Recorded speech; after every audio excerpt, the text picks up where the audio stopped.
Ever feel like you're just running on a financial treadmill? Working harder, but kind of staying put. Well, today we're looking at a potential shortcut, a different way of thinking, really.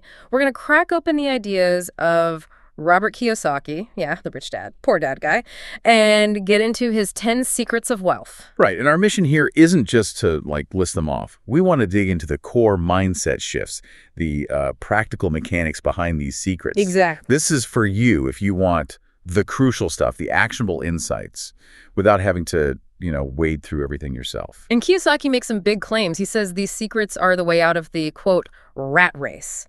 It's about fundamentally changing your view on work, on money, on capital. So let's just jump right in. Where do we start? We have to start with the foundation. The biggest mental shift. Okay, so that must be secret #1. The rich don't work for money. Money works for them. Oh. Wow. That goes against pretty much everything most of us learned growing up, right? It absolutely does. Because the usual advice, go to school, get a good, safe job, maybe save in a 401k, Kiyosaki calls that the rat race. Right. Running in the wheel. Yeah. And he says the rich operate differently. They focus on acquiring assets, things that make money for them, whether they're actively working at that moment or not. So it's not about how many hours you put in, necessarily. Not directly. It's about what those hours are building. A job, well, that's trading your time for dollars. You stop working. The money stops. Yeah. But an asset like, say, rental property or stocks that pay dividends or even a business that runs itself that keeps generating cash flow, even while you sleep, as the saying goes. That's a huge mental shift from earning income to generating it. That's the core of it. Yeah. A job offers, perceived security. Assets offer control, leverage. You're building something sustainable. Okay, but hang on. Most people listening probably do have a job, a 9 to 5. Is he just saying quit? Because that sounds, a bit reckless for most people. No, not at all. And that actually leads us right into the practical side of this mindset. That secret #3, mind your own business, even if you have a job. Okay, so the job it's the starting point, the fuel. Exactly. Your job provides the cash flow right now. But Kiyosaki says your main focus, mentally at least, should be on building your own asset column, separate from your employer's business. So using that job money to buy assets on the side. Precisely. Investments, maybe a side hustle, creating some kind of intellectual property, something that you own. The job funds the creation of these assets.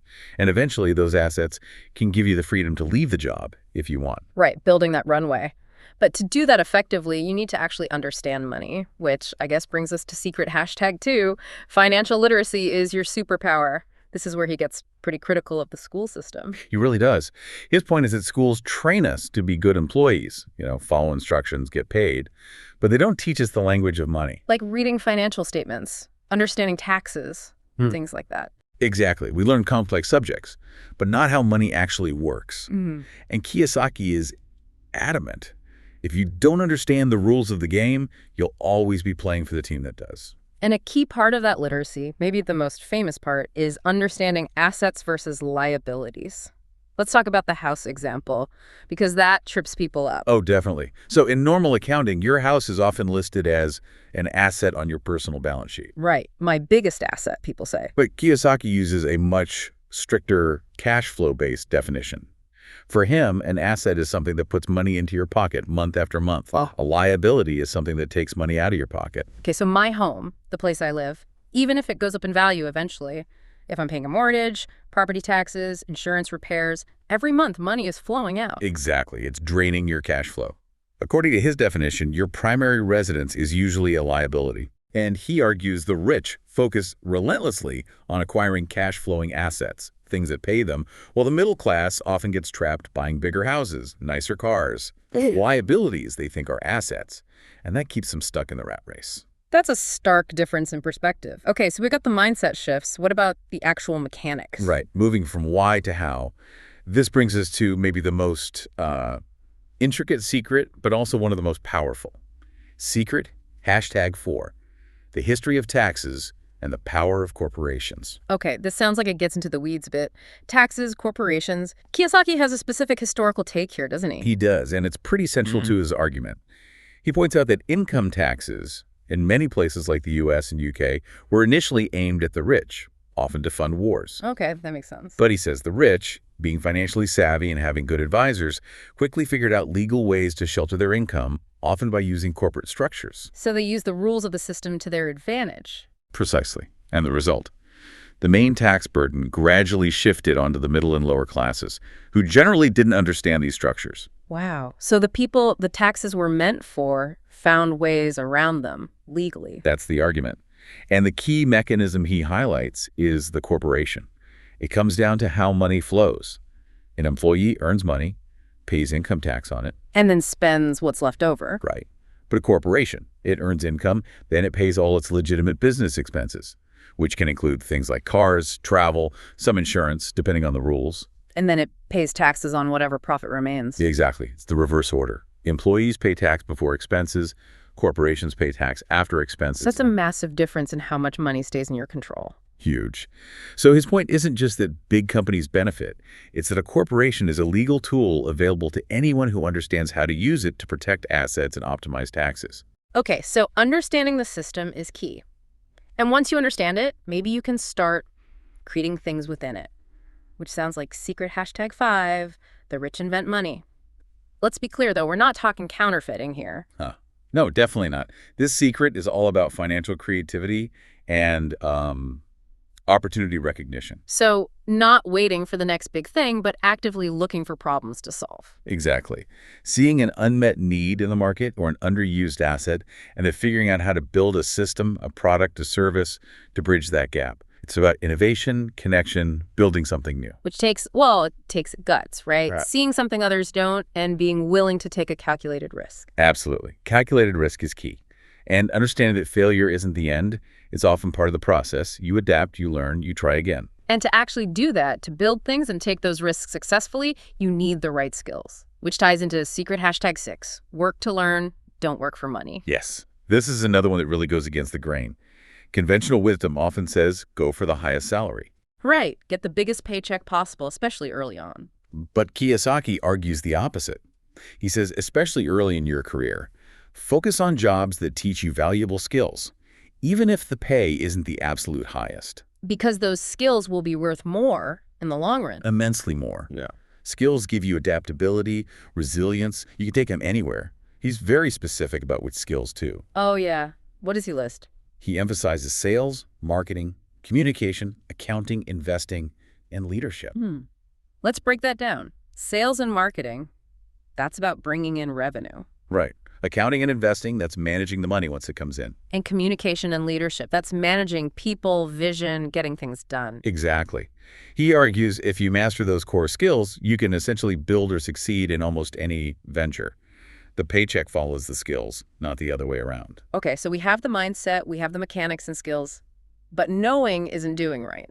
There are internal battles we all face, which sounds like secret #7, overcome obstacles. Kiyosaki points out 5 specific roadblocks. Yeah, these are the internal things that hold people back, even if they know what to do. The first one is huge: fear.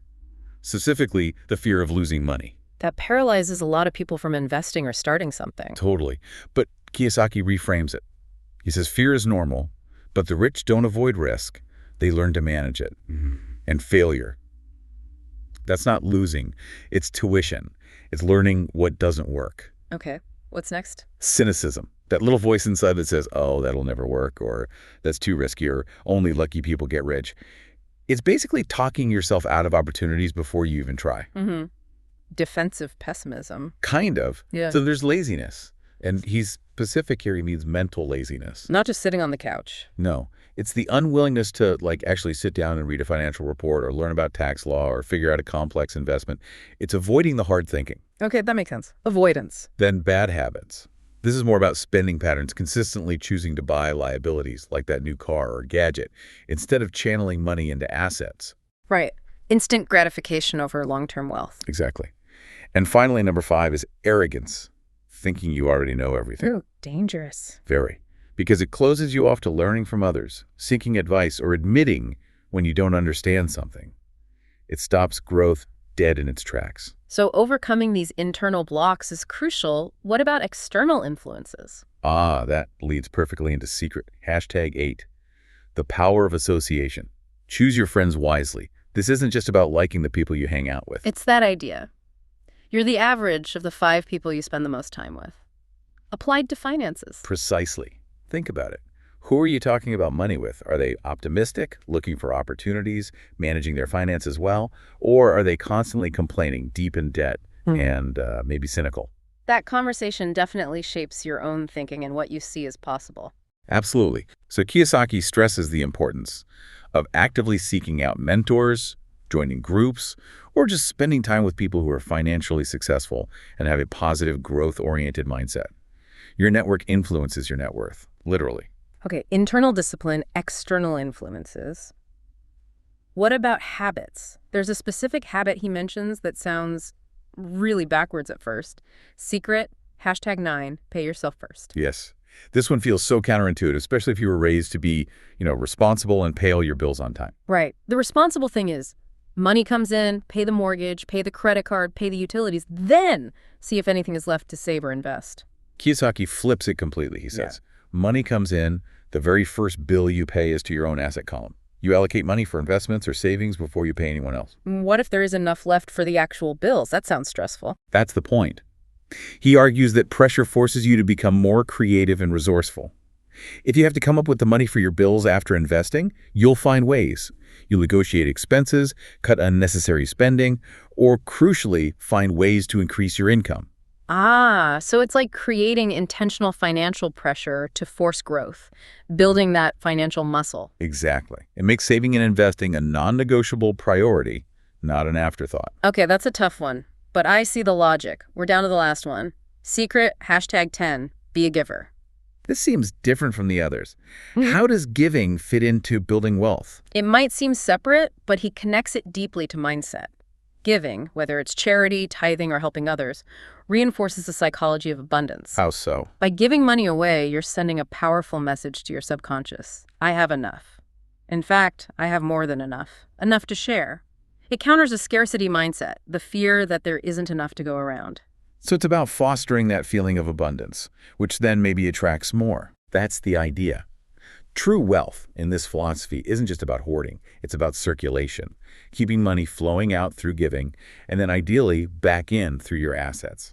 It completes the cycle. #outro. Wow. Okay, so let's quickly recap those 10 secrets. We had the rich don't work for money, money works for them. Financial literacy is your superpower. Mind your own business. Understand taxes and corporations. The rich invent money. Work to learn, not for money. Overcome obstacles like fear and laziness. Choose your friends wisely. Pay yourself first. And finally, be a giver. It's quite a framework, isn't it? And it's definitely not a get-rich-quick scheme. It requires, real effort, continuous learning, discipline, and maybe most importantly, a willingness to question the conventional financial advice we often receive. Yeah, it's a long game. It is. But the journey, as Kiyosaki suggests, really starts with that shift in perspective, followed by consistent action, even small actions, towards building those assets. So thinking about taking action, we talked quite a bit about secret #4, the power of corporations, and how financial literacy unlocks that. And secret #6 listed those key skills: sales, accounting, marketing, communication, investing, leadership. That brings up a really practical question for you listening right now to think about for your own path forward. Which one of those 6 skills do you think is the absolute most crucial starting point for successfully navigating something complex like a corporation and really building that financial advantage Kiyosaki talks about? Which skill unlocks the others? Something to really chew on.